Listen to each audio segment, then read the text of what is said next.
በሚኖርበት አካባቢ ነውና ይሄ በመሆኑ ለምሳሌ በስተትም ይሁን በዘፈቀደ ወይም ሆነ ተብሎ አሁን ካለው የፖለቲካ ውጥረትና መካረር ወይ በተለይ የዘር ፖለቲካ ሆነ ተብሎም ሊሆን ይችላል የከባድ መሳሪያ ድብደባ የአየር ድብደባ እና ውጊያ የተኩስ ልውውጥ ከታጣቂው በላይ ከ3 እጥፍ የሚበልጠው የሚጎዳው ሰላማዊ ህዝብ ነው ይሄንን ሁሉም ሰው ሊረዳ ይገባል ፖለቲከኞችም ቢሆኑ ወታደሮችም ቢሆኑ ማለት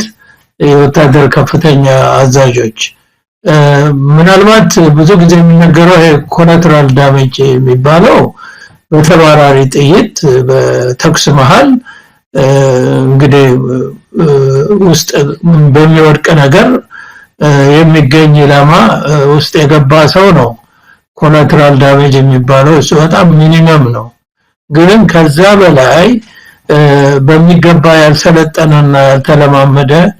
በጠንካራ ወታደራዊ ዲሲፕሊን ያልታነጸ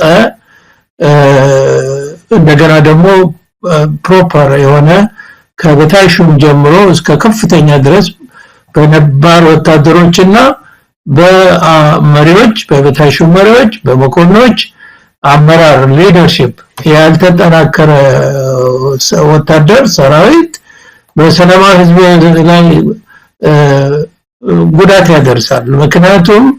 በቂና የበሰሉ አመራሮች ከሌሉት ጠንካራ የዘና ቁጥጥር አይኖረውም ይሄ የሌለው ታጣቂ ወታደር ደግሞ ስርዓት አልበኝነት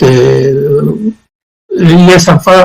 የከፋ ሊሆን ይችላል በውስጡ አሁን ይሄ ምን ሰማቸው ብዙ ነገሮች እንዝ ቁጥጥር አለመኖርና የዲሲፕሊን አለመኖር ነው ይሄ እንግዲህ በአብዛኛው እንትን የሚለው በመደበኛ ሰራዊት ላይ ነው ይሄ የሚጠበቀው ታጣቂዎችም ቢሆኑ ብዙ ጊዜ ታጣቂዎች በህዝብ ድጋፍ ስር ስለሆነ ህልውናቸው ያለው ይሄን ለማድረግ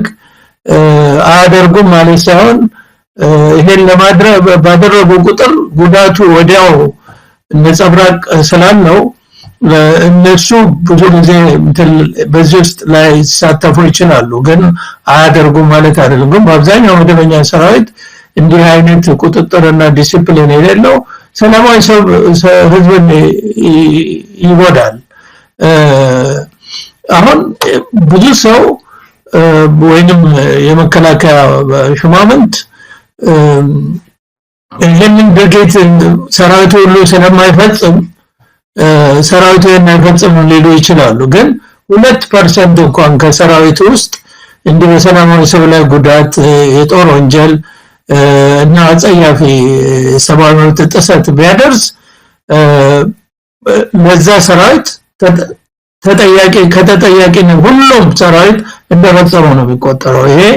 ወታደር ገና ሚሊተሪ ኢንተርስ ትሬኒንግ ሲገባ የሚያውቀው ጉዳይ ነው አንድ ሰው ካጠፋ አንድ የመቶ ውስጥ ያለ 30 ሰው ነው የሚቀጣው ስለዚህ ነው አንድ ሰው እንዳያጠፋ እንኳን ሁሉም ለራሱ ሲል የሚቆጣጠረው ሊደርሺፕ ባይኖር ሁለት ወታደሮች ቢሆኑ ወታደር ብቻውን አይሄድም በግዳጅ ላይ ያኛው ወታደር ሌላውን ወታደር ይቆጣጠራል ማለት ነው ይሄንን አልፎ በመደዳ ሰው ከቤት እያወጡ መግደል መረሸን የሚመጣው ቶታሊ ዲሲፕሊን መጥፋትና ስርዓት አልበኝነት መስፈን ነው ይሄ በሚሆንበት ጊዜ 2% ቢፈጽመው ምንለው ሰራዊት እንደፈጸመው ነው የሚቆጠረውና ሰራዊቱ በህዝብ ዘንድ ያለውን ተቀባይነት እያጣ ነው የሚሄደው 80% የሚሆነው ህዝብ በግብርና የሚተዳደር ነው ያገራችን ህዝብ ትናንሽ ከተሞች ውስጥ የተሰሩ ቆርቆሮ ቤቶችም ቢሆኑ በአብዛኛው ከጭቃ የተሰራ ነው በግንብ የተሰራ ቤት ጠንካራ ከባድ መሳሪያ ልዩ መሳሪያዎችን ሊመክት የሚችል ቤት ውስጥ የሚኖር ህዝብ እኮ የለንም እኛ በሳር ቤት በጭቃ ግርግዳ በሾክ አጥር ውስጥ የሚኖር ህዝብ በሚኖርበት አካባቢ አይደለምና ሞርታር መድፍ ሮኬት ከዛም አልፎ ተዋጊ ጄት ሄሊኮፕተር እንዲሁም ድሮን ቦምብና ሮኬት ይሄ ቀርቶ ይሄ ዶሽቃና ዙዋ 3 የሚባሉት ከባድ መትረየሶች በተለይ ዙዋ 3 መለስተኛ አየር መቃወሚያ ነው ያንን እንኳን ጥይት ሊከላከልና ሊመክት የሚችል ቤት ውስጥ ወይም አካባቢ ውስጥ አይደለም የሚኖረው የሀገራችን ሰው እና ይሄ ውጊያ በሚደረግ ጊዜ እንኳን በዘፈቀደ ተኩሶ ውጊያ ሲደረግ ራሱ የሰለጠነና ከፍተኛ ዲሲፕሊን ያለው ወታደር ካልሆነ በሰላማዊ ሰዎች ላይ የሚደርሰው ጉዳት እጅግ አሰቃቂ እንደሚሆን እንደኛ አይነት በጦርነት ውስጥ ያለፈ የጦር መሳሪያዎችን የመጉዳት አቅምና የሰላማዊ ህዝብን ተጋላጭነት በሚገባ የሚያውቅ ሰው ያውቃሉ ወታደሮች ያውቃሉ በጦርነት ውስጥ ያለፈ ሰው ያውቃልና ይሄ ብቻ አይደለም ከጦርነት ጋር የሚመጡ ችግሮች አሉ በዚህ ጋር ጦርነት ሲካሄድ ሰፈሩን ለቆ ሌላ ጋር ይሄዳል ረሃብ በሽታ ይኖራል በዛን ጊዜ መፈናቀል በሚኖርበት ጊዜ ውሃ ጥም ይኖራል በዚህ ደግሞ የሚያልቅ ይኖራልና ከምን ገምተው በላይ ይሄ ሁሉ ጦርነት የእርስ በርስ ጦርነት በሚካሄድበት አካባቢ ይሄ አይነት ጉዳት ከታጣቂው 3 እና 4 እጥፍ እየደረሰ ነው የሚገኘው በህዝብ ላይ የተፈናቀለው ህዝብ ራሱ እንግዲህ ወደ 5 ሚሊዮን በላይ እንደሆነ ይገለጻል እንግዲህ ከዛም በላይ ሊሆን ይችላል መፈናቀል ደግሞ ረሃብ ያመጣል በሽታን ያመጣል ድህነትን ያመጣል ይሄ ሁሉ እንግዲህ የሚደርስበት አሁን በአማራና ኦሮሚያ ክልል የትግራይ ክልልን ጨምሮ ከ70% በላይ የሚሆነው የኢትዮጵያ ህዝብ የሚኖርበት አካባቢ ይሄንን የጦርነት ሰቆቃ ሰለባ የሆነ ነው ማለት ነው እና ይሄ በሚሆንበት ጊዜ አሁን ያለው የጦር ኃይል እንደታደሉት ሀገራት እንደምናየው ለአገልግሎት እናመሰግናለን thank you for your service ሚለው ነው የሚኖረው ወይስ በጠላትነት የሚፈርጀው ነው የሚኖረው ጠላት አድርጎ ነው የሚያየው ወይስ ለኔ ነው የምታገለግለው ብሎ ድጋፍ የሚሰጠው ነው ይሄን እኮ የሰው አይምሮ መገመት አያዳግተውምና የእርስ በርስ ጦርነቱ ያለውን የጦር ኃይል በህዝብ ዘንድ ማለትም ከ70% በላይ በሚሆነው ህዝብ ዘንድ የሚያስጠላውና በጠላትነት የሚያስፈርጀው ነገር ነው እየበዛ ሄደው እንግዲህ ቅድም ጥያቄ ላይ አንተ ለምንድን ነው የእርስ በርስ ጦርነት ለሚለው ምንም ወላውል ነገር የሌለው በፖለቲካዊ መፍትሄ ወይም ፍትሃዊ መፍትሄ ሰጭነት መንግስታዊ ስርዓት መፍትሄ መስጠት ሳይችል ነው የእርስ በርስ ጦርነት የሚነሳው ለምን በዚህ በምዕራቡ ዓለም እኛ በመኖርበት ወይም ሌሎች ዲሞክራቲክ በሆኑ ሀገሮች ለምን እርስ በርስ ጦርነት የለም ችግር የለም ማለት አይደለም የተለያዩ ህዝቦች አንድ ላይ ታቅፈው የማይኖሩበት ሀገር ሆኖ አይደለም የተለያየ አይነት የማንነት ጥያቄ የክልል ጥያቄ የዲሞክራሲ መብት ጥያቄ የህግ ፍትህ ጥያቄ ሁሉ በተለያየ መንገድ ይቀርባል እነሱ ምላሽ ባገኙ ወደ ጦርነት መሄዱ አይቀርም ጦርነት የሌለው ምላሽ የሚሰጥ ፖለቲካዊ መፍትሄ መስጠት የሚችል መንግስታዊ ስርዓት ዲሞክራሲያዊ ስርዓት ስላለ ነው እኛ ሀገር ይሄ ላለፉት 50-60 አመታት ይሄ ስለሌለ ከእርስ በርስ ጦርነት ተላቀን አናውቅምና ይሄ እንግዲህ ሰላማዊ ህዝብ ግድያ ጥቃት የጦር ወንጀል የሴቶች መደፈር የሰብአዊ መብት ጥሰት ሁሉ 1% ቢሆን 2% ቢፈጽመው የመንግስት ኃይል እንደፈጸመው ስለሚቆጠር ወንጀለኛና ጠላት ተደርጎ የሚወሰደው ዋናው የጦር ኃይሉ ነው ሌላው ቀርቶ ልዩ ህዝባዊ ኃይል እንሰማለን አሁን አድማ በታኝ ምን የሚባል ብዙ እንግዲህ ከጦር ኃይሉ ጋር ተሰልፎ የሚዋጋ አለ ተቃዋሚዎችን የሚዋጋለ ያ ኃይል እንኳን የሚፈጽመው ወንጀል የጦር ወንጀል እና የሰብአዊ መብት በሰላማዊ ሰው ላይ የሚያደርሰው ጉዳት ተጠያቂ የሚሆነው ዋናው የጦር ኃይሉ ነው እኛ ይሄ የዚህ ኤክስፒሪየንስ አለን ለምሳሌ በኤርትራ ውስጥ ብዙ ህዝባዊ ሰራዊት ነበሩ እስከመጨረሻው አሁን ታሪክ ሲወራ ኤርትራ የሆነው ለኢትዮጵያ አንድነት የተዋጋ እንደሌለ የአንድነት ኃይል ውስጥ ኤርትራውያን እንደሌሉ ተደርጎ ይወራል ግን ያ ሐሰት ነው በብዙ ሺህ የሚቆጠሩ ነበሩ ከ50 ሺህ በላይ እኔ ራሴ በመሰራበት እዝ ውስጥ ከ50 ሺህ በላይ ህዝባዊ ሰራዊት ነበር እስከመጨረሻው ኤርትራ ውስጥ እና ህዝባዊ ሰራዊት ይዘምታል ሲዘምት እዛ እንኳን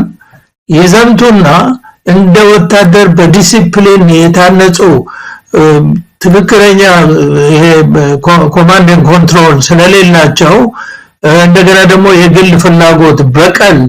ውስጥ የገቡ ስለሆኑ ሰላማዊ ሰው ላይና ንብረት ላይ ጉዳት ያደርሳሉ የራሳቸው ህዝብ ላይ እና በኋላ ተጠያቂ የሚሆነው ሰራዊቱ ህዝቡም ደግሞ መልሶ ህዝባዊ ሰራዊቱ የሚያገሬ ሰው ጎድኛ አይልም ጦር ኃይሉን ነው የሚከሰው ጠላት የሚያደርገውና ይሄ አይነት ነገር አለ ከዛ ደግሞ ከዚህ በላይ ደግሞ በሰዓት ላይ ነዳጅ እንደሚባለው የመንግስት ባለስልጣናቱ እንግዲህ ምንድነው የሚያደርጉት በሀገሪቱ ላይ ለተነሱ የፖለቲካ ኢኮኖሚ የጸጥታ ችግሮች ሁሉ እኔ ከማየው አኳያ የችግሩ አካል እንጂ የመፍትሄ አካል አይሆን የባሰው ነገር የመጣው በአሁኑ ጊዜ ነው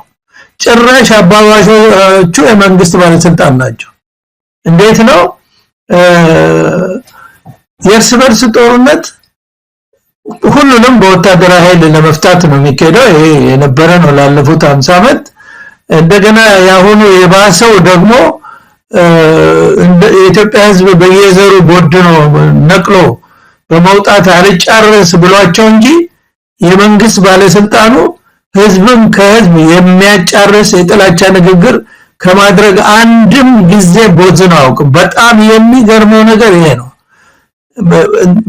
በሌሎች ሀገራት እንደ ወንጀል ተቆጥሮ ይሄ በተለይ የዘር ፖለቲካ ሬሲዝም እና የሰብአዊ መብትን የሚያጎድፍ ንግግር እንኳን መንግስት ባለስልጣን ሆኖ ተራ ሰው ሆኖ ማድረግ የማይቻል ወንጀል በሆነበት ዓለም በብዙ ዓለም በእኛ ሀገር ግን ጠያቂም የለም ተጠያቂም የለም የመንግስት ባለስልጣናት የፖለቲካ ካድሬዎች ይሄንን ለማድረግ የተፈቀደላቸው ናቸው እና ይሄ ነገር ነው ጦርነቱን መፍትሄ መስጠት ለመቻል ብቻ ሳይሆን ጭራሽ ማባባስ ነው አንዱን ባንዱ ላይ አንዱን ህዝብ ባንዱ ላይ ከዚህ አንፃር ሲታይ እንግዲህ ህዝቡን ማለት ጦር ኃይሉን ከህዝቡ ከአብዛኛው ህዝብ እያቃረኑትና እያጋጩት ነው ማለት ነው የመንግስት ባለስልጣናት አንድ ነገር መናገር መወደው ቢኖር ለኢትዮጵያ የጦር ኃይል አባላት እኔ እንግዲህ ወታደር ስለሆንኩ ሁሉ ጊዜ የውትድርናው እንትን መንፈስ ከውስጤ ስላልወጣ እንደ አዛኝ ሆነው ለወታደሩ ክፍል ነው ስላለፍኩበት አሁን ይሄ ህዝብ ከይሄንን ሰራዊት ከህዝብ ጋር ሲያጋጩት ህዝብ እና ሰራዊት ማለት የአንድ ሀገር ጦር ኃይል ሰራዊት ያለ ህዝብ ልክ ከባህር እንደወጣ አሳ ማለት ነው ይሄ ነው እኔ እንደ ምሳሌ መናገር የምፈልገው ከልምድ የተነስቼ የእርስ በርስ ጦርነት በሚካሄድበት አካባቢ የህዝብ ድጋፍ ካለው ያ ሰራዊት ህዝቡ ሰንደቅ ዓላማ ይዞ ወጥቶ እልል ብሎ ይቀበለዋል አንድ መንደር ሲደርስ ያ አንድ መለኪያ ነው ከዛ ቀጥሎ ምን ይመጣል መታመኑ ዝቅ ያለ ሲሄድ አንድ ከተማ መንደር ሲደርስ ህዝቡ ቤቱን ዘግቶ ተደብቆ ይደበቃል ያ ይሄ አሁን ጥሩ ምልክት ነው ማለት ነው መለወጡን። እና ከዛ በኋላ ምን ይሆናል? ሶስተኛው ደረጃ ያ ሰራዊት ወደዛ መንደር ሲደርስ ወይም ከተማ ሲደርስ ህዝቡ ያንን መንደር ለቆ ጥሎለት ይወጣል። ያ በቃ ያ ደረጃ የዛ ሰራዊት ሁኔታ ያለቀለት መሆኑን የሚያሳይ ነው። ይሄን አይተናል፣ በህይወታችን ይሄን አይተናል። አሁን ያለው ሰራዊት ይሄንን ማየት አለበት። ህዝቡ ፊቱን ካዞረበት ጥሎለት መንደሩን የሚሄድ ከሆነ የማይቀበለው ከሆነ በጠላትነት ተፈርጇል ማለት ነው። እና ስለዚህ አንድ ምሳሌ መናገር ፈልጋለሁ። ስለዚህ ስለ እርስ በርስ ጦርነት እንደ ምሳሌ እንዲሆናቸው አሁን ከፍተኛ የጦር ኃይሉ አመራሮች ሆነ የመንግስት ባለስልጣናት የድሮ ከፍተኛ የንጉሱም ሆነ የደርግ ባለስልጣናት ብዙ ጽፈዋል፣ ብዙ አንብበናል፣ ብዙም ተናግረዋል ሚዲያ ላይ። በተለይ እውነት መስካሪዎች ውስጥ በጸጸት የሚገልጹት እጅግ አስተማሪ የሆነውን ነገር ማጤን ያስፈልጋል። ከዚህ ውስጥ እኔ እንደ ምሳሌ የማቀርበው በደርግ አገዛዝ ዘመን የፖሊት ቢሮ አባል የነበሩ ናቸው አቶ ፋሲካ ሲደልን እንዲህ ይላሉ። ይሄንን እኔ የተገነዘብኩት እንዲገነዘቡት መግለጽ እወዳለሁ። ጦርነቱን በፖለቲካ መፍትሄ ሰጭነት ጸጸታቸውን ሲገልጹ ነው። ጦርነቱን በፖለቲካ መፍትሄ ሰጭነት መፍታት ስንችል አለማድረጋችን ያሉ ለውድቀቱ በደርግ ዘመን ለደረሰው ውድቀት በአገር ላይ በጦር ኃይሉ ላይ እና በህዝብ ላይ ለደረሰው ውድቀት አንዱ ጦርነትን በፖለቲካ መፍትሄ ሰጭነት መፍታት ስንችል አለማድረጋችን ይላሉ። ቀጥሎ ህዝቡ ብናዳምጥ ህዝቡ የሚለውን ብናዳምጥ የባለሙያዎችን ምክር ብንሰማ ከዛ የመጨረሻው የሚለው ለአምባገነንነትና ለአምባገነን ተገዢ ወይም ታዛዥ ባለመሆን የጥፋቱን ድርጊት ብናስቆም ያ ሁሉ ውድቀት በአገር ላይ አይደርስም ነበር ይላሉ። አሁን እንግዲህ እየተደገመ ያለው ነገር ቢኖር ይሄው ነገር ባለማድረግ ባለስልጣናትም የጦሩም የሰራዊቱም ከፍተኛ አዛዦች ይሄንን ባለማድረግ ለሌላ ውድቀት ለሌላ የሰራዊቱ ውድቀት እየተዳረጉ ነው ማለት ነው። እና ይሄንን ነው ማለት የሚችለው። በአጠቃላይ እንግዲህ ጦርነቱ የእርስ በርስ ጦርነቱ ምክንያቱ የመንግስት ስርዓቱ መፍትሄ ሰጪ ባለመሆን ሁሉንም በኃይል ለመጨፍለቅ በወታደራዊና በጸጥታ ኃይል የሚያደርገውና እንደገና ማባባሱ ከዛም ቀጥሎ ደግሞ አሁን እነዚህ የድሮ ባለስልጣኖች የሚሰጡትን ተሞክሮ ባለመስማት ያንኑ ስተት በመድገም ምክንያት የቀጠለ እንደሆነ ነው የምገልጸው። መሳይ ሻለቃ ማሞ በጣም አስገራሚ ነው። የኢትዮጵያ ገዢዎች በተለይ በተከታታይ ስልጣን ላይ የሚወጡት ከትላንት አለመማር ወንበሩን ሲይዙት ስልጣኑን ሲይዙት የሆነ የሚወስዳቸው ምንም ነገር እንዳይታያቸው የሚያደርግ ከትላንት እንዳይማሩ ካጠገባቸው ካሉትም እንዳይማሩ የሚያደርግ የሆነ የሚከልል የሚጋርዳቸው ነገር ያለ ነው የሚመስለው። እንግዲህ አሁን የገለጹትን ነገር በተደጋጋሚ እና አብይም ፊልድ ማርሻሉም ቢሆኑ በደንብ የሚያውቁት ነው። ግን ወንበሩ ላይ ሲወጡ ስልጣኑን ሲይዙ ነገር ዓለሙን ይረሱትና የበለጠ ስተት የሚሰሩበት ሁኔታ ነው በተደጋጋሚ እያየን ያለ ነው። እንደው ሻለቃ ማሞ ከዚሁ ጋር በተያያዘ ነው ጦርነቱን ምክንያት አለው። አሁን ፊልድ ማርሻሉም ሆነ አንዳንዶቹ አሁንም የዘር መስመርን በለየ መልኩ ነው ጦርነቱን ምክንያታዊ የሚያደርጉት። አንዳንዶቹ ከጦርነቱ እንውጣ ፖለቲካዊ መፍትሄ ይሰጠው የሚሉ እንዳሉ ሆነው ነገር ግን በተለይም የዘር መስመር በያዘ መልኩ ይህን ጦርነት ማሸነፍ አለብን፣ ይህ ሰራዊት ይህን ጦርነት ካላሸነፈ ለማዕከላዊ መንግስቱ በስልጣን መቆየት አደጋ አለው ብለው የሚያምኑ ስለሆኑ አሁንም በመጨረሻው ሰሞኑንም እና አብይ አህመድ አዲስ እቅድ አውጥተን ይህን ጦርነት ማሸነፍ አለብን ብለው ወስነዋል። ፖለቲካዊ መፍትሄ የሚባለው ነገር አሁንም ቦታ ያገኘ አይደለም። ፊልድ ማርሻሉ በተደጋጋሚ ወጥቶ የሚናገረው የፖለቲካ መልእክት ነው። በቅርቡም ጅማ ላይ ትግራይ ሂዱ ነው ያሉት ፊልድ ማርሻሉ ሂዱ አንቀጽ ጠቅሳችሁ 39ን ሜር ትችላላችሁ ሚሳኤሉንና የወሰዳችሁትን ታንክ መልሳችሁ ሂዱ የሚል ነገር ነው ከአንድ ወታደራዊ አዛዥ በዚህ ደረጃ የአንድ የኢትዮጵያን አካል ሂዱ ብሎ መግለጹ በራሱ ምን ያህል አደገኛ እንደሆነ በወቅቱ ብዙ ሰዎችን ብለውበታል ስለዚህ አሁንም መፍትሄ የለም ማለት ነው አገዛዙ በፖለቲካ ሊፈታ ዝግጁ እንዳልሆነ ነው ምንረዳው ማለት ነው አዎ መሳይ ነገር አንደኛ ወታደርና በጣም ታማኝነትን ወይም ኢንቴግሪቲን የሚጠይቀው በተለይ ወታደሮቹ የማይሆን ነገር ወይም ታማኝነታቸውን እውነተኛነታቸውን የሚሸረሽር ነገር መናገር በጣም አላስፈላጊ ነገር ነውና እኮ ነው ድሮም ቢሆን እኮ የጦር ኃይል መገንባት መሳሪያ መግዛት ወታደር ማሰልጠን እናሸንፋለን ማለት ብቻ ነው በቃ ጭንቅላት የሀገር መምራት ኃላፊነትና ታላቅ ቦታ የሚፈልገውን የሚመጥን አስተሳሰብ የለም እንግዲህ ከጥንት ጀምሮ የመጣው ማለት ነው በአምባገነን አገዛዝ ለምን ኃይል የለም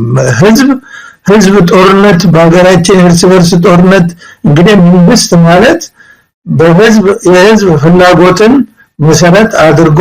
የሚያስተዳድር ማለት ነው ህዝብ ሀገር መንግስት ማለት እና አሁን ይሄ ህዝብ ነው በጦር ያለውን አማራ ክልል ያለውን የተነሳውን ፖለቲካ የማንነት የኢኮኖሚ የማህበራዊ ጥያቄ ሄዳችሁ በጦርነት በወታደር በሚሳኤል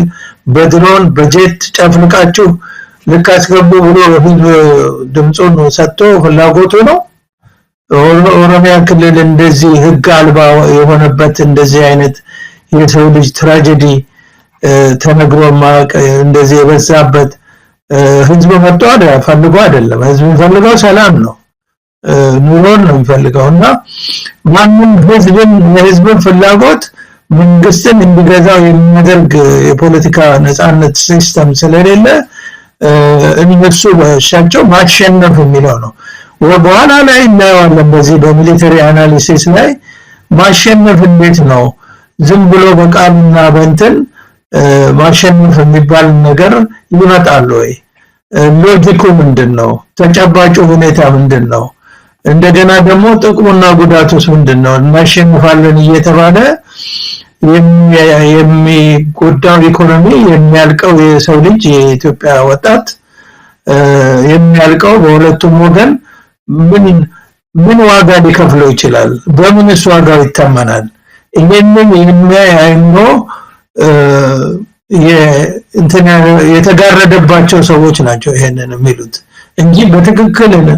ነፃ ሆኖ የሚያስብ ነፃ ሆኖ ነገሮችን የሚያይ ሰው ይሄን ሊያስብ አይችልምና ይሄ ቀደም አንድ ፕሮግራም ላይ ስትነጋገሩ ሰምቻለሁ አንተ ፕሮግራም ላይ የኛ ወታደር በአለም ላይ እንደኛ ወታደር ያለ የለም በእኛ ወታደር ደረጃ የለም ዓለም እኮ 21ኛው ክፍለ ዘመን በዚህ ዘመን ወታደር ትጥቅ ያስፈልገዋል ትሬኒንግ ያስፈልገዋል ዓላማ ያስፈልገዋል ግልጽ የሆነና ጽኑ የሚያደርገው ዓላማ ያስፈልገዋል እሱን ትተን ማቴሪያሉን በተመለከተ ዛሬ ዓለም የደረሰበት ደረጃ ወታደር ድሮ 4 ሰው ሲሞት የካዡዋሊቲ ኤስቲሜሽን የሚባል ሲስተም አለ 4 ሰው በጥይት ቢመታ ሊሞት የሚችለው አንድ ነው 3 ይቆስላል ትክክለኛው ነገር የሆስፒታል ጦር ሜዳ ሆስፒታል ፊልድ ሆስፒታል ሰርጀኖች ባሉበት ብዙ ካልኩሌሽን አለ በሕክምና ዝግጅት በኩል በአምቡላንስ በኩል በኤር አምቡላንስ ወይም የሚባል ነገር አለ ያው ከሆነ 4 ሰው ቢመታ 3 ይቆስላል አንድ ይሞታል ከዛውስ ደግሞ ወዳው ታክሞ ወደ መደበኛ ስራው የሚመለሳለ ማይመለሳለ ይሄ ካልኩሌሽን አለ። ይሄንን በዘመኑ በ21ኛው ክፍለ ዘመን ወዴት አድርሰውታል? 1 ለ6 1 እስከ 1 ለ10 አድርሰውታል። ይሄ ምንድነው? ወታደር ትጥቅ የሚባለው ውስጥ የተሟላ ትጥቅ አለው። ወደ ጦር ሜዳ ሲዘምት የህዝብ ተጠያቂነት ባለበት ሀገር ወታደሩ ሄዶ ሲጎዳ አስፈላጊው ትጥቅ ነበረው ወይ? ካልነበረው ያ የጦር አዛዥ የጦር ኃይል ሹም እንደገና ደግሞ መንግስት ተጠያቂ ይሆናል። አሁን እዚህ እንዳለንበት ሀገር ወይም የህዝብ የበላይነት ባለበት ሀገር ማለት ነው። ምንድነው አንድ ወታደር ወደ ውጊያ ሲሄድ በአሁኑ ጊዜ እንትን ይለብሳል፣ ቦዲ አርመር የሚባል አለ። አብዛኛው ቫይታል የሆነውን የሰው ልጅን ኦርጋን የሚገኙበትን የሚሸፍን ከአንገት እስከ ወገብ ድረስ የሚሸፍን ቦዲ አርመር አለ። እሱ ከቀጥታ ጥይት ምት ያድናል፣ ከከባድ መሳሪያ ፍንጣሪ፣ ከፈንጂ፣ ከቦምብ ያድናል። ከዛ ምን ያደርጋል? እሱ አንድ ነገር ነው። ሁለተኛ ይሄ እንግዲህ ዘመን አመጣሹ ነው። ቦዲ አርመር በአንደኛ ዓለም ጦርነት ምናልባትም በሁለተኛ ዓለም ጦርነትም ያንን አይታወቅም፣ አሁን ዴቨሎፕ የተደረገ ነው። ከድሮ ጀምሮ ግን ከአንደኛ ዓለም ጦርነት ግን የወታደር ሄልሜት ያደርጋል። ሄልሜት ማለት የብረት ቆብ ማለት ነው።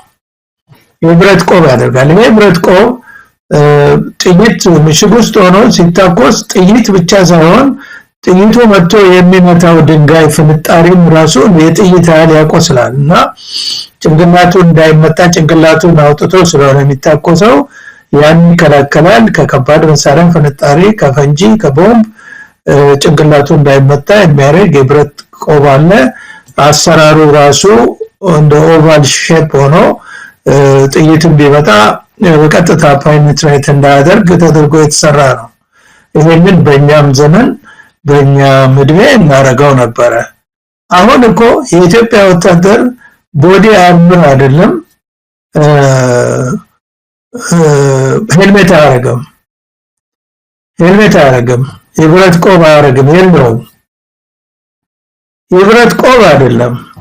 መለዮ አያረግም። ወታደር ሁለት ነው መጠሪያው። አንዱ ዩኒፎርም የሚለብስ ወታደር ይባላል። ሌላ መጠሪያው መለዮ ለባሽ ነው የሚባለው በእኛ ሀገር። መለዮ ለባሽ መለዮ እኮ የማይለብስ ወታደር እኮ አይባልም። መለዮ አይለብስም የላቸውም፣ ወይም በህግ ያልተደነገገው ወታደርን መለዮ እንዳይለብስ። ይሄ መለዮ ምን ያደርጋል ቢባል አንደኛ ወታደር መሆኑ፣ አለበለዚያ ወታደር መለዮ ሳይለብስ ወታደርም ሆነ መኮንን ካምፖስ ድገኝ አንተ ምርኮኛ መስለም ተደው ተብሎ በወታደር ፖሊስ ተይዞ ነው የሚቀጣው። በእኛ ዘመን እንግዲህ በትክክለኛ ወታደራዊ ዲሲፕሊን ግን ምን አለ በበረሃ ውጊያ ይሄ መለዮ እኛም መለዮ አድርገን እንዋጋ ነበር። ሄልሜት ቀርቶ መለዮ ምንድነው? ቀጥታ ከፀሐይ ምት ይከላከላል። ከሳን ስትሮክ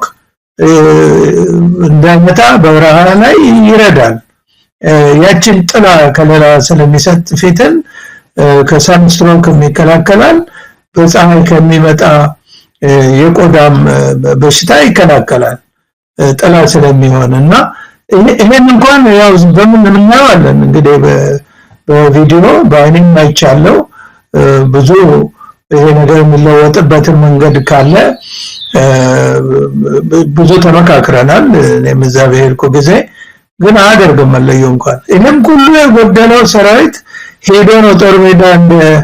እንትን የሚናገደው ማለት ነው። እንደ ምንድነው ጦር ሜዳ ላይ በሚገባ ያልታጠቀና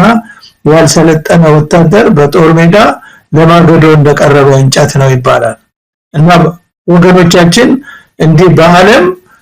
ምንም አይነት ተወዳዳሪ የሌለው ወታደር ነው ያለን የሚባለው። ይሄንን መሰረታዊ ነገር እንኳን ትጥቅ ሳይሟላለት ሄዶ ሞት። ሻለቃ ማሞ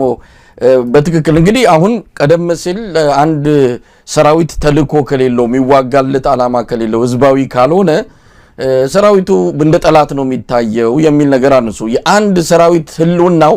ዋናው መሰረቱ ያ እንደሆነ ገለጹልን። በትጥቅ ደግሞ ሄዱና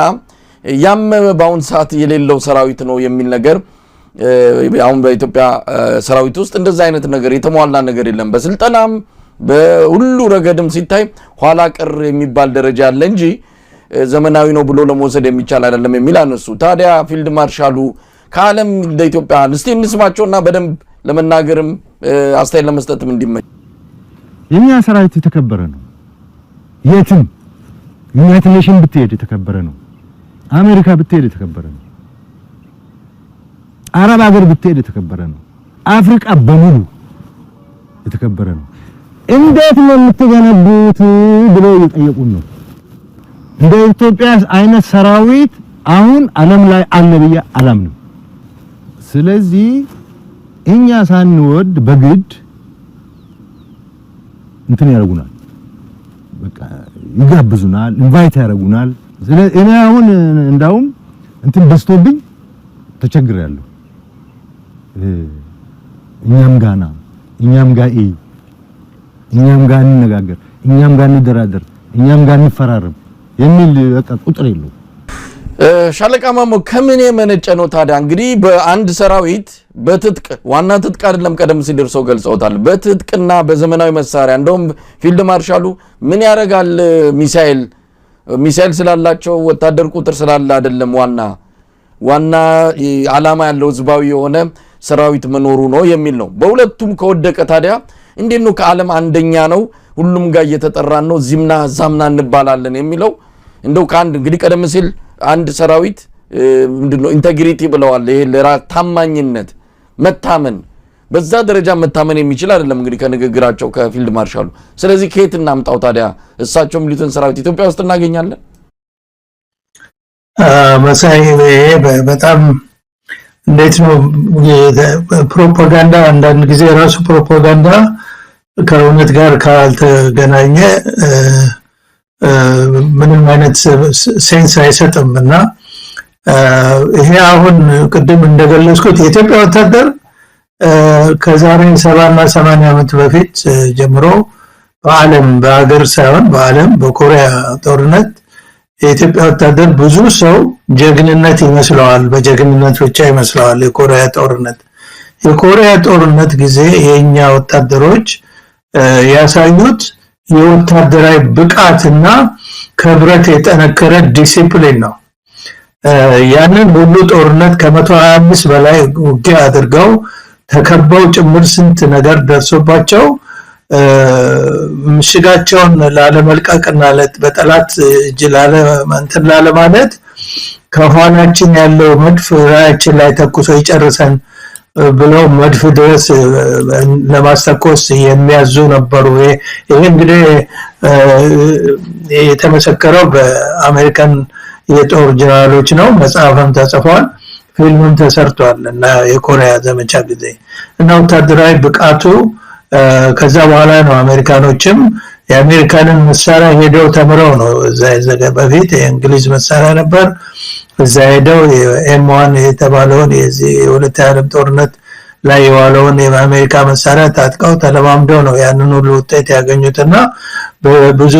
100,000 የሚቆጠር ሰራዊት ሲማረክ ሁኔታው ሳይታወቅ በጠላት ሲያዝ አንድም ወታደር ሳይማረክባቸው እንደው ምን ይላሉ ኢንጂነሩ የጻፉት መጽሐፍ ላይ የሞተባቸው ወታደር አጥንቱ እንኳን ደቆ ቢሆን በሸራ አፍሰው ይዘው ወደ ጦር ካምባቸው መጥተው ይቀብራሉ እንጂ ጥላነቱም እንኳን ከነነፍሱና ቆስለው ብለው ጽፈውላቸዋልና የኢትዮጵያ ወታደር በዓለም የተደነቀበት ከዛ በኋላ ደግሞ በኮንጎ ጊዜ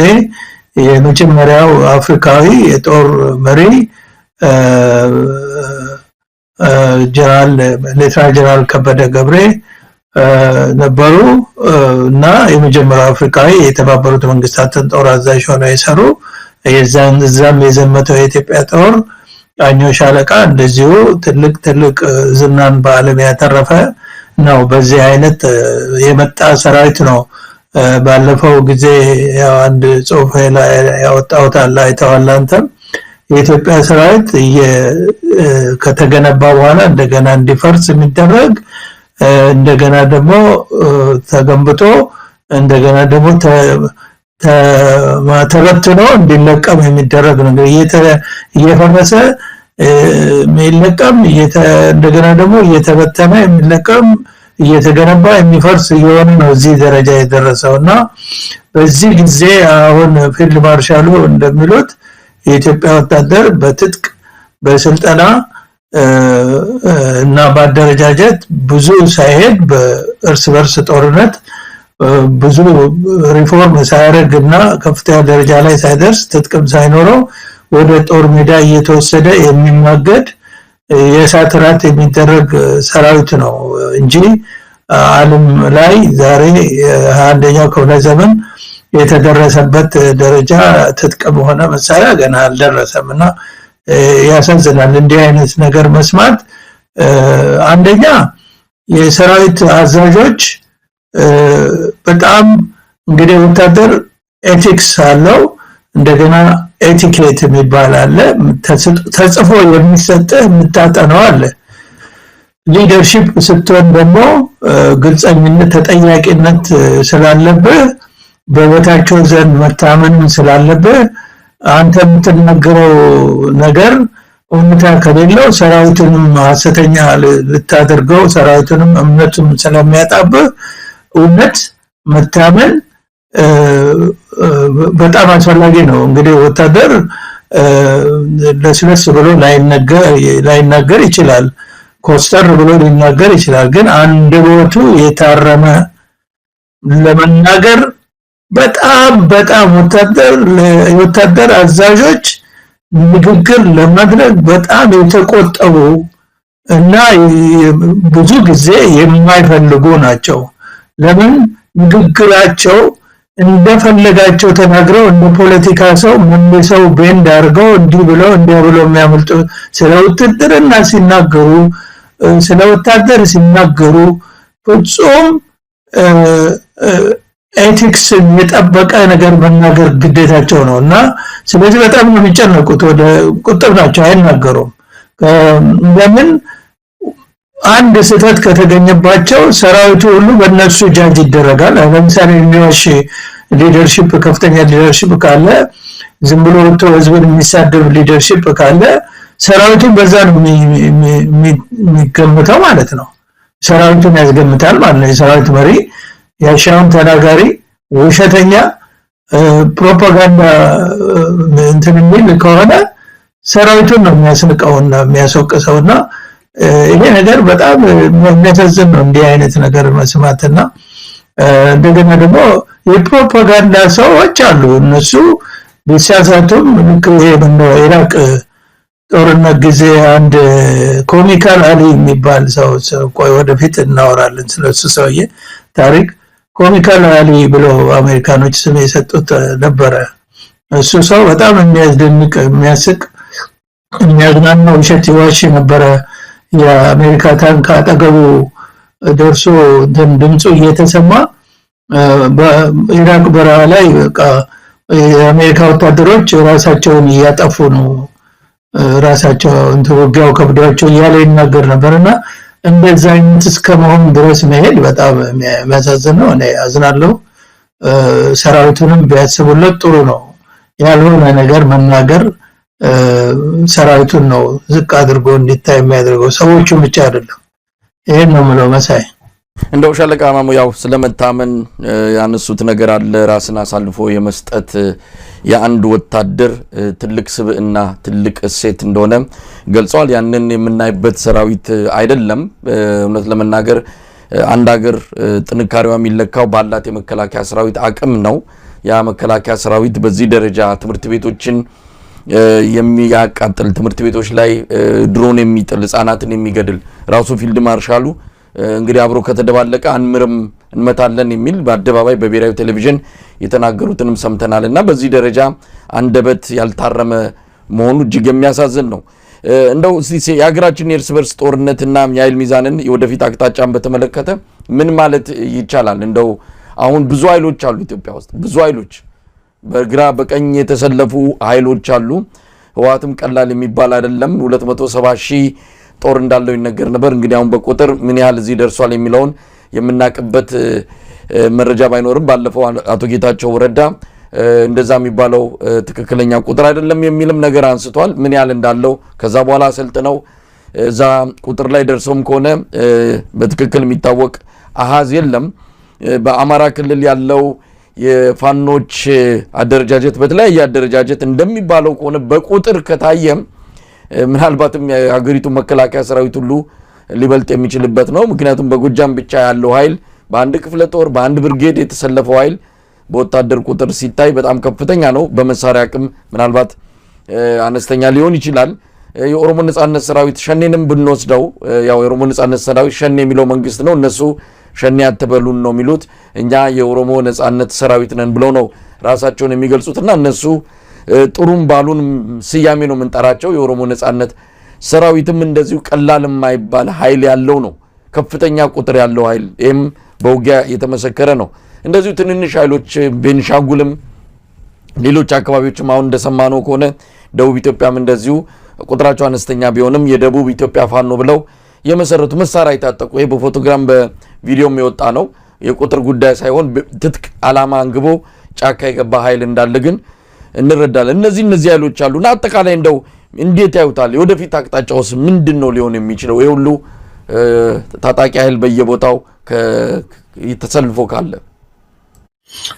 አመሰግናለሁ መሳይሆን እንግዲህ በትክክለኛው የወታደራዊ ትንታኔ ውስጥ ነው የምንገባው ወይ ሚሊተሪ አናሊሲስ እነዚህ ያልካቸው የሸኔንና የህወሓት ወይ የወያኔ ኃይልን ወደ ጎን አድርገን በዚህ በፋኖ ላይ አንድ ዝርዝር ላቅርብ በዛ በንጽጽር ማየት ይቻላል ከዛ በኋላ ለምን በተለይ የኦሮሞ ህዝብ ሸኔ የሚሉት በጣም እንትን ያልሆነ ብዙ ግልጽ ያልሆኑ ነገሮች አሉት በወታደራዊ ኃይሉም ይሁን በአላማው ለምን ራሱ ድርጅቱ ተጠልፎና ተወሳስቦ ሊሆን ይችላል የዚህ ሽምቅ ውጊያን መርህ ወይም ሎጂክ አይከተልም ለህዝብ ላይ ጉዳት ያደርሳል በሃይማኖት ሰበብ በዘር ሰበብ በህዝብ ላይ ጉዳት ያደርሳል እና ያ ከህዝብ ዘንድ የሚያገኘው ድጋፍና እንደገና ደግሞ ከለላ በከፍተኛ ደረጃ እንዴት ማኔጅ አድርጎ እንደቆየ ራሱ ይገርመኛል ምናልባት ሻካማሞ እዚህ ላይ ትንሽ እንደ መረጃ ያህል ነው በርግጥ በተሟላ ዳታ ወይም ቁጥር ልናቀርብ ባንችልም ብዙ አይነት የኦሮሞ ነጻነት ሰራዊትን ልብስ የለበሱ እንደዛ አይነት ገጽታ ያላቸው ኃይሎች አሉ አሁን የኦሮሞ ነጻነት ሰራዊትን በትክክል የሚመሩት በነጃል መሮ የሚመራው ኃይል ይሄውን እርሶ ከሚሉት ከህዝብ ግድያ ህዝብን ከሰላማዊ ሰዎችን ከመግደል ከዛ ውስጥ አንዳችን ቦታ እኛ የለንበትም ነው የሚሉት ያው በተለያየ መልኩ እንዳረጋግጥ ነው በራሱ በመንግስት የተደራጁ እንደዛው ሸኔ ተብሎ የሚጠሩ አሁን የሚባሉትን ዝርፊያውንም ግድያውንም የሚፈጽሙት የተለየ ሌላ ኃይል እንዳለ ነው በእርግጥ ይሄን አሁን ለርሶ ያው በዳታ በመረጃ ስለሆነ የሚናገሩት ለርሶ እንዲያውም ብዬ አይደለም ግን እኛ ባለን የተለያዩ ግንኙነቶች መናገኛቸው መረጃዎች የሚያሳዩት ይሄን ግድያ የሚፈጽሙት ይሄን ዘረፋ የሚፈጽሙት ህዝብን ሽብር ውስጥ የሚከቱት በተለየ ሁኔታ በነሽመልስ አብዲሳ የተለያዩ መዋቅሮች ያባለፈውም የተወሰኑት ኃይሎች ተመልሰው ገብተው አሁን ተመልሰው ከእንደገና ህዝብን እያሰቃዩ ነውና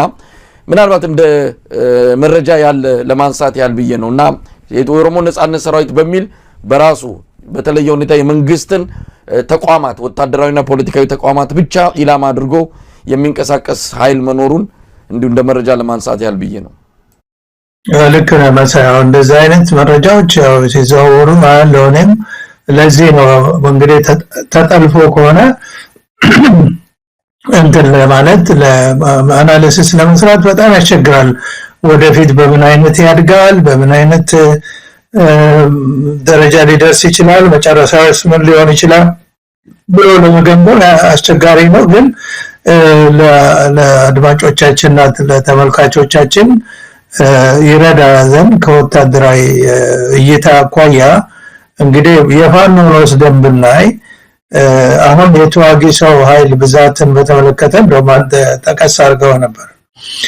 የሽምቅ ውጊያን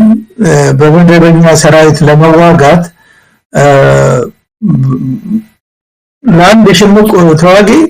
ከ10 እስከ 15 ወታደር ማሰለፍን ይጠይቃል።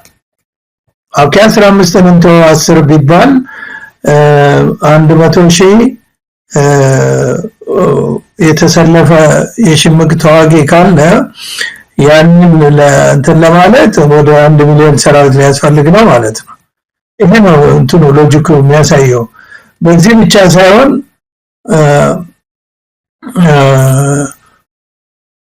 አሁን በዚህ አይነት ቅድም አንተ የጠቀስከው ነው ደግሞ እዚህ እኔ ራሴ በማያውን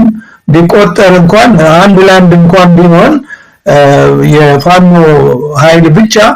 ከመከላከያ ሰራዊቱ ሊበልጥ ይችል ይሆናል እንጂ የሚያንስ አይመስልም አሁን ከምናየው ቁጥርን በተመለከተ ማለት ነው። ሌላ በእግረኛ መሳሪያ እንግዲህ ኃይል ሚዛን ስንሰራ ይሄ ለምን እንደሆነ በኋላ ገልጸዋለሁ። ለምን ለአንድ ሽምቅ ተዋጊ 10 እና 15 መደበኛ ወታደር እንደሚያስፈልግ አሁን ላይ እንግዲህ በእግረኛ መሳሪያና በአጋዥ መሳሪያ ካየን አሁን ላይ የፋኖ ኃይል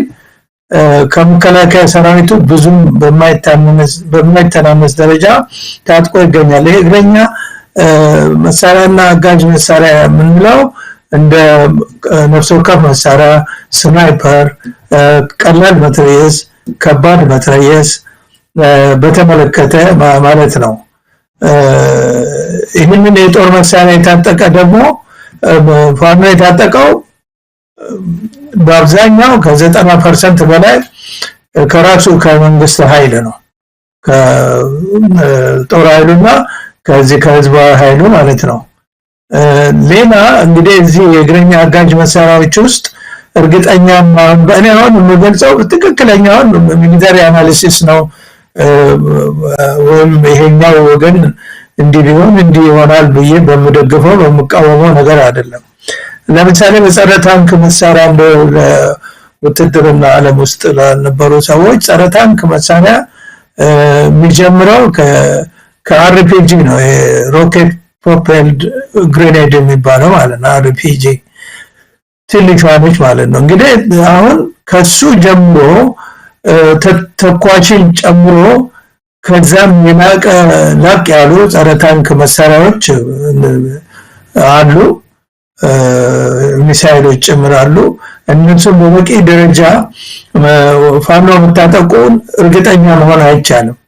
ይህን የማነሳበት ምክንያት የሜካናይዝድ ውጊያ ለመቋቋም እነዚህ ጸረ ታንክ መሳሪያዎች ፍጹም ወሳኝ ናቸው። ደረጃቸውን የጠበቁት አርፒጂ መነሻ ነው። ከዛ በላይ ያሉ ደግሞ የተለያዩ ጸረ ታንክ መሳሪያዎች አሉ። እንግዲህ ጸረ ታንክ መሳሪያዎች ተሽከርካሪም ብረት ለበስም ታንክንም ለማጥቃት የሚያስችሉ ናቸው። ከዛ ሌላ ይሄ ሰሚ አንቲ ኤርክራፍት የሚባሉ መለስተኛ አየር መቃወሚያ ከዙ 23 ጀምሮ መለስተኛ አየር መቃወሚያ ነው የሚባሉት። እነዚህ በአብዛኛው ለእግረኛ ውጊያ ስራ ላይ ይውላሉ። በተለይ በተራራ ውጊያ ስራ ላይ ይውላሉ። በጣም ከፍተኛ ፋየር ፓወር ስላላቸው አንድን ሻለቃ ጦር ያለምንም እግረኛ ጨበጣ ሰንዛሪ ካለበት ምሽግ ሊያስለቅቁ ይችላሉ በተኩስ ኃይላቸው። እና እንግዲህ አሁን በእንትን ሲምቦሊክ በሆነ ደረጃ እዚህ ቦታ ዙ ማረኩ እዚህ ቦታ እንዲያሉ ሲባል ነው የምንሰማው እንጂ በበቂ ደረጃ እያንዳንዱ ዩኒት ለምሳሌ በድሮ በሻለቃ በብርጌድ ደረጃ አትሊስት ዙ 3 ነበረን በእኛ ጊዜ። በዛ ደረጃ ፋኖ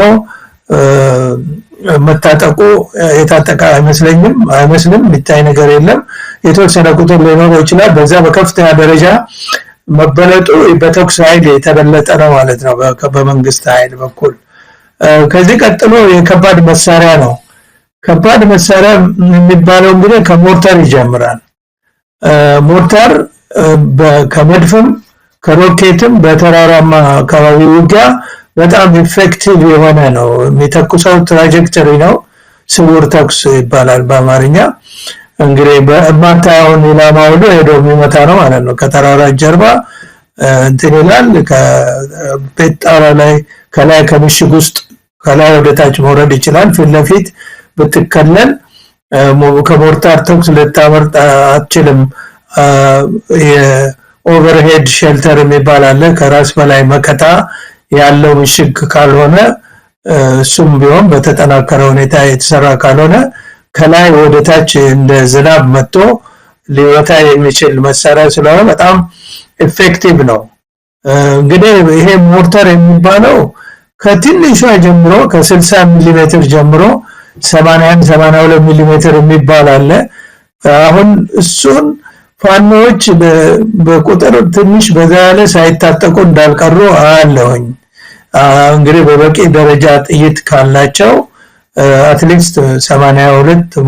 እና 81 ሚሊ ሜትር ሞርታር ታጥቀዋል ግን ዛሬን ይሄ ሞርታር በሸክም በሰው ሸክም ሊሄድ ይችላል 56 ኪሎ ነው የሚመዝነው ኪሎግራም እና አንዱ ጥይት 3.5 ኪሎ ግራም ነው ሼሉ ማለት ሼሉ እና ርቀት የሚሄደው 3 ኪሎ ሜትር ሬንጅ ነው እነዚህ የማዕዘን ተኩስ ወይም ትራጀክተሪ የሚተኩሱ መሳሪያዎች ረጅም ርቀት አይሄዱም ደካማ ጎናቸው እሱ ነው በመጨረሻው ትልቁ የሚባለው ኋላ ገልጸዋለሁ 7 ኪሎ ሜትር ነው የሚሄደው አሁን እቺኛዋ በእግረኛ ሸገም የምትሄደው 3 ኪሎ ሜትር ነው የምትሄደው እና ግን በጣም ኢፌክቲቭ መሳሪያ ነው እንደተናገርኩ ምሽግ ያስለቀቃል ከዛ ቀጥሎ 107 ሚሊ ሜትር የሚባል ነው ተለቅ ያለ ነው መሳሪያ ይሄ 170 ኪሎ ግራም ይመዝናል ይሄ በሰው ሸክም አይሄድም ምናልባት ተፈታቶ በእንስሳ ሊጓጓዝ ይችላል እና አንዱ ጥይት ራሱ 9 ኪሎ ግራም ሼሎ ራሱ እና ይሄ እስከ 6.3 ኪሎ ሜትር ነው የሚሄደው አሁን የምንሰማው ዜና በማነው ባህር ዳር ሞርታር ተተኮሰ በሞርታር ድብደባ አረጎና ምንለው ከ7 ኪሎ ሜትር ያራቀ ቦታ ላይ ሆነው ነው ማለት ነው 82 ሚሊ ሜትር ከሆነ ደግሞ 3 ኪሎ ሜትር ድረስ ተጠግተዋል ማለት ነው አሁን ሰሞኑን የሚወራ ሰምቻለሁ 120 ሚሊ ሜትር ሞርታር ማረኩ ሚል ሰምቻለሁ እንግዲህ ጥይቱ ከየት ይመጣል የሚለውን የመሳሪያው ክብደት ወደ 144 ኪሎ ግራም ነው እንግዲህ ወደ 2 ኩንታል ይጠጋል እና 7 ኪሎ ሜትር ነው የሚሄደው አንዱ ጥይት ብቻ 14 ኪሎ ግራም ነው የሚመዝነው ሼሉ ማለት ነው እና እንግዲህ እንደዚህ ይሄ መሳሪያ በዚህ ደረጃ በበቂ ደረጃ እያንዳንዱ ሁኔታ በሻለቃ ደረጃ ሞርታር ያስፈልጋል ቢያንስ የተኩስ ኃይል ወታደር ሲደረግ ወደ ውጊያ ሲሄድ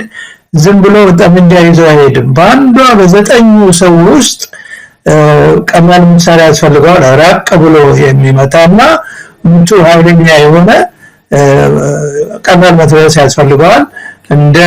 አቅሙ አርፒጂ ካለው አርፒጂ ወይ ስናይፐር ያስፈልጋል እና ከዛ በኋላ እጅ ቦምብ ምን ይባላል አንዷ ዘጠኛው ሰው ዝም ብሎ ሁሉም አንድ አይነት መሳሪያ ይዞ በመሄድ ውጊያ ሊያካሂድ አይችልም ሽፋን የሚሰጥ አለ ታንክ ሲመጣ ታንኩን የሚመታ አለ እና በመቶ ደረጃ ሲባል ደግሞ ከባድ መትረየስ ሊያስፈልግ ይችላል ከዛ በኋላ በሻምበል በሻለቃ ሲሆን ደግሞ እነዚህ ሞርተሮች በተለይ 82 በሸክም የሚሄደው ያስፈልጋል በዚህ አይነት ሁኔታ ውስጥ ምን ያህል የተኩስ ኃይል አለው ፋኖ የሚለውን እንግዲህ በሂደት የሚታይ ነው ማለት ነው ከዚህ ሌላ ያለው መድፍ ነው እንግዲህ ከሞርታር ቀጥሎ ያለው ቀላልና ከባድ የረጅምና ጭርቀት መድፍና ሮኬት ነው ፋኖ ይሄን አልታጠቀም ሙሉ በሙሉ በመከላከያ ይበለጣል እዚህ በላይነት አለው ማለት የመንግስት ኃይል ስለዚህ ከርቀት ድብደባ ያደርግ ካውንተር የሚያደርግበት የለም እኔ ያላውቅ እስካሁን ስላላየው እንግዲህ ይሄ አይነቱ መድፍ ደግሞ አሁን ዘመኑ ያመጣው መድፍ ተጎታች መድፍ አለ ቶድ አርቲለሪ የሚባል አለ ሰልፍ ፕሮፔልድ የሚባል አለ ይሄ ታንክ ነው ግን መድፍ ነው የሚተኮሰው የታጠለት እንደ መድፍ ብቻ የተሰራ ተንቀሳቃሽ መድፍ ታንክ አለ እንደገና ደግሞ ዊርድ ሰልፍ ፕሮፔልድ መኪና ሆኖ እላው መድፍ የተጠመዳለ በአንድ ወቅት ሚሊተሪ ሾው ላይ በብዛት 155 ሚሊ ሜትር መድፍ ከቻይና የተገዙ በሰልፍ ላይ ሲታዩ ነበር እንግዲህ ሌላ አሁን የተኩስ ኃይልን ከፍ በማድረግ ደረጃ አሁን 107 ሚሊ ሜትር የሚባል ብዙ ጊዜ ሽምቅ ተዋጊዎች እጅ የሚጠቀሙበት አለ MRL የመልቲፕል ሮኬት ላውንቸር እሱ እንኳን በፋኖች አይታይም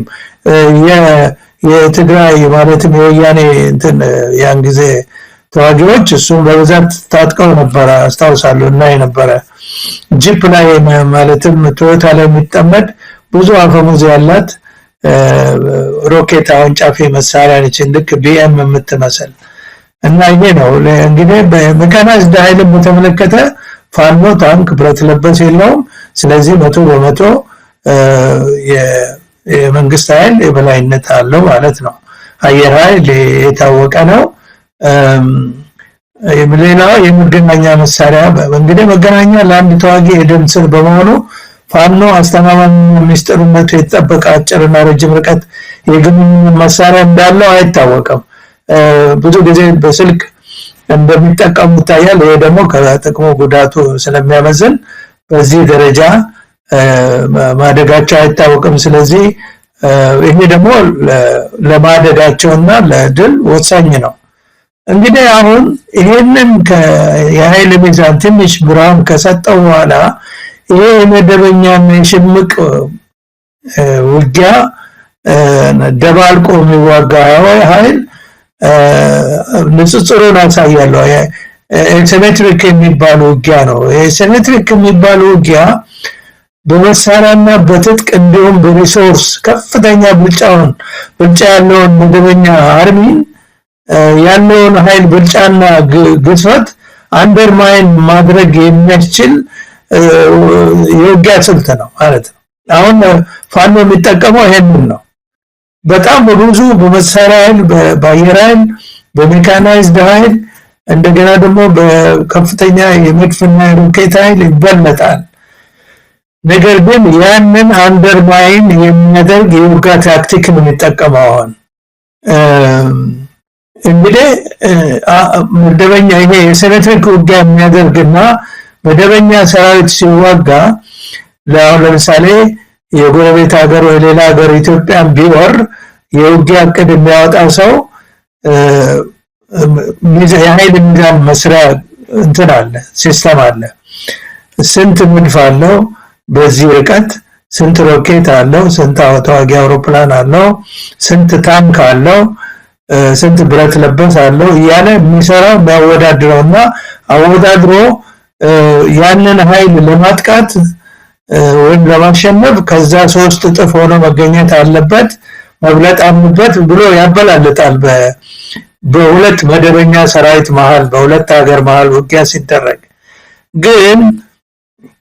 የሽምቅ ተዋጊ ወይም የሲሜትሪክ ውጊያ የሚያደርግ ኃይል ግን ባነሰ ቁጥር በመሳሪያም በሰው ኃይልም በልዩልዩ ትጥቅም ባነሰ ቁጥር ሆኖ የሚዋጋውን ኃይል ለማሸነፍ የሚችል ታክቲክ የሚጠቀም ማለት ነው ስለዚህ አሁን ቅድም መድፍ ታንክ አውሮፕላን ስንል የፋኖ ኃይል ወይም ሌላ ሽምቅ ተዋጊ ኃይል ያንን ሁሉ አግኝቶ እስከሚያሟላ ድረስ ድል አይቀዳጅም ወይም ማሸነፍ ማለት አይደለም ያንን ካውንተር ሊያደርግባቸው የሚችሉ ታክቲካል መሳሪያዎችን መታጠቅ እስከቻለ ድረስ የግንኙነት መሳሪያ እስካለው ድረስ የመንግስትን ኃይል ወይም ተገዳዳሪውን ኃይል ለማሸነፍ የሚያስችል አቅም አለውና ይሄን ነገር ነው እኔ በግልጽ ለማሳየት መሞክረው ስለዚህ አሁን የሚጎላቸውን አይቻለሁ ከዚህ በኋላ የፋኖ ኃይል አሁን በታየው ሁኔታ እየጨመረ እያደገ እየተጠናከረ ነው የሚሄደውና ደካማ ጎኑን ስናይ የኃይል እንትን አድርጎ አሰባስቦ ባንድ ላይ ኮኦርዲኔትድ ውጊያ ከአሁን በፊትም ብያለሁ ማድረግ አይችልም።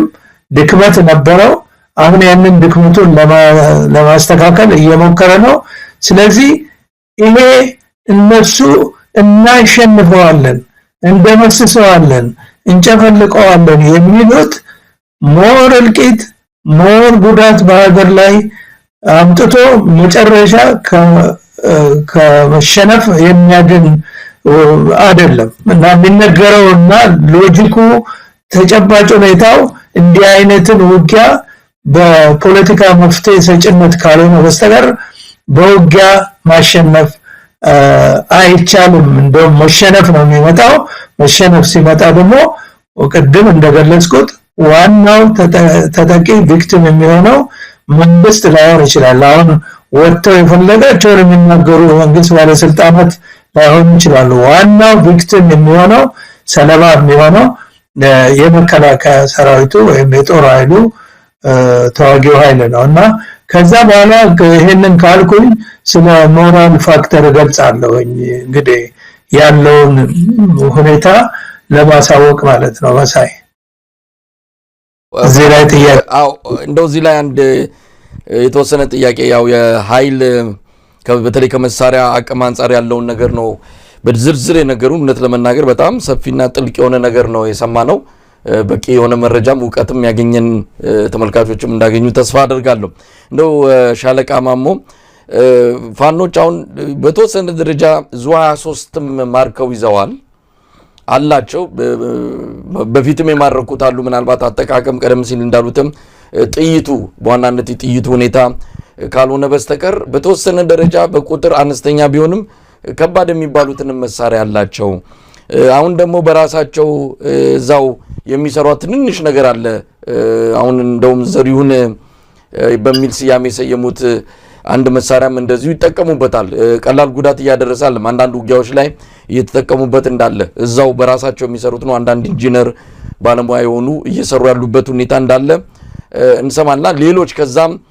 አሁን በዚህ መድረክ ላይ መግለጽ የማያስፈልግ አንዳንድ ነገሮችንም እየታጠቁ እንዳለ እንሰማለንና ምናልባት ከተማን ይዘው ማይቆዩት ከተማ ገብተው የሚወጡት እነዚህ መሳሪያዎችን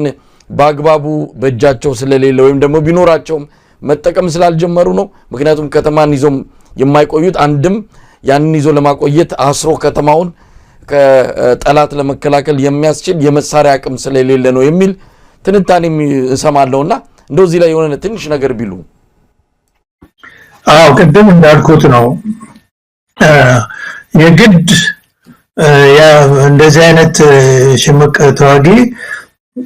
መደበኛ ሰራዊት ያለውን ያህል መሳሪያ ቁጥርና ብዛት አያስፈልገውም። ግን ካውንተር የሚያደርግበት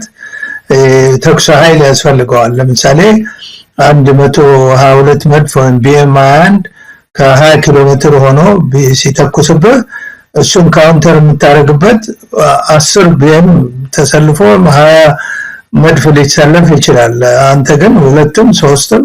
ወይም ትንሽ ቁጥር ያለው ኖሮ ካውንተር ማድረግ ካልቻልክ እዛው ሆነ መቀጥቀጥ ነው ያለህ እድል እና ስለዚህ በዚህ ረገድ የተኩስ ኃይል ማነስ አንዱ ሊሆን ይችላል ብዬ ገምታለሁ። ከተማ ይዘው የሚለቁበት ሁኔታ ለምን ከሩቅ ርቀት ምንም እግረኛ ምንም መስዋዕትነት ሳይከፍል በህዝቡም ላይ በተዋጊውም ላይ ጉዳት ሊያደርስ የሚያስችል የመሳሪያና የተኩስ ኃይል ያለው ስለሆነ ያንን ለማስቀረት ሊሆን ይችላል እና ደግሞ የራሳቸው የሎጂስቲክም ሆነ የሌላ የአየር ጥቃት ሰለባ ላለመሆን ራሳቸው ሂሳብ ሰርተው የሚያደርጉት ነው እንጂ እዛ ከተማ ቆይተው ህዝቡን የራሳቸው ምክንያቱም ከተማ ውስጥ በተወሰነ አካባቢ ብዙ ህዝብ የሚኖረው ከተማ ውስጥ ስለሆነ ለነሱ የሰው ቁጥር መብዛት ደግሞ ትልቅ የኃይል ምንጭ ስለሚሆናቸው እና የሪሶርስ ምንጭ ስለሚሆናቸው አድቫንቴጅ አለው። ግን ዲስአድቫንቴጁ ከአሁን ካልኩት አኳያ የከባድ መሳሪያ የበላይነት እና የአየር የበላይነትን መቋቋም የማይችሉበት ሁኔታ እየተፈጠረ ሊሆን እንደሚችል ገምታለሁ። ይሄንን ካልኩ ወደ ሌላው ልሄድ፣ ወደ ሞራል ጉዳይ ልሄድ። እንግዲህ ይሄ ሁሉ ካልን በኋላ ይሄ ሁሉ መሳሪያ ተዳምሮ መሳሪያም የሰው ኃይልም በላይ ለድል ወሳኙ ነገር ሞራል ነው። ሞራል በከፍተኛ ደረጃ ከተገነባና ከጠነከረ በተለይ በመሳሪያ ኃይል መሳ መሆን አያስፈልግም እና ጠንካራ የሞራልን መገንባት የሚያመጣው ደግሞ ቅድም የተነጋገርነው የዓላማ ግልጽነትና የዓላማ እምነትና ጽናት ነው። በርስ ጦርነት በተለይ በተራዘመ ጦርነት ጉዳቱ ባመዘነ ጦርነት ላይ የዓላማ ጽናት እና ግልጽነት ያለው መደበኛ ወታደር ማፍራት አስቸጋሪ ነው። ጠንካራ ብቃትና መታመን ያለው አመራርም ያስፈልጋል። ቅድም እንዳልነው ኢንቴግሪቲ የሌላቸው አመራሮች ከእውነት ይልቅ ሐሰት፣ ከወታደራዊ ኤቲክስ ይልቅ ፕሮፓጋንዳ ላይ የሚያተኩሩ አመራሮች ባሉበት ሞራል ያለው ወታደር ማግኘት ያስቸግራል። ጠንካራ ዲሲፕሊን ሌላው እንትን ነው። ሞራል እንትን የህዝብ ድጋፍ ህዝብ ድጋፍ በጣም አስፈላጊ ነው። አካባቢውን ማወቅ ትልቅ የሞራል ቡስት የሚያደርግ ነገር ነው። ችግርን መቋቋም፣ ከዛው ጋር ደግሞ በቂ ወታደራዊ ስልጠናና የውጊያ ልምድ አሁን በዚህ በሁለት ዓመት ውስጥ እና ከዛም በፊት በትግራይ ጦርነት አሁን የፋኖ ኃይሎች ብዙ የውጊያ ልምድ አዳብረዋል። አሁን መከላከያ ሰራዊት ውስጥ ሆነ ደግሞ በህዝባዊ ኃይል ውስጥ ያሉት ደግሞ ብዙ ጊዜ በጉዳት ብዙ መክዳት አለ። ያው እንትን ዲፌክት ያደርጋሉ፣ ይማረካሉ።